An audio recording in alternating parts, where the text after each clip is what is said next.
Salut à tous, aujourd'hui je vais faire une petite vidéo sur Demon Slayer et principalement sur Tanjiro.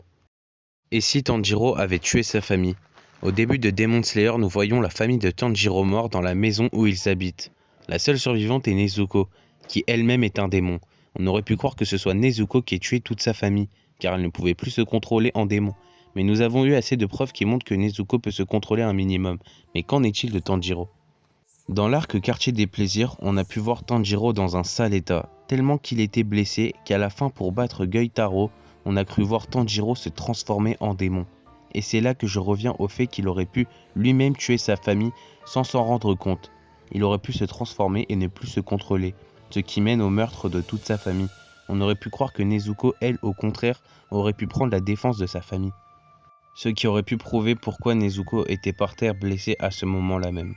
Mais heureusement, Tanjiro n'est pas le coupable. Il n'a pas pu tuer sa famille ce soir-là car il n'était pas chez lui et nous avons bien vu qu'il n'avait pas de tache de sang sur lui. Donc forcément, ceux qu'on suspecte le plus c'était ou Nezuko ou Muzan. Mais bon, Nezuko ça m'étonnerait donc je pense plus que ça pourrait être Muzan. Dites-moi en commentaire ce que vous pensez de Muzan, si c'est d'ailleurs le meilleur antagoniste de cette génération.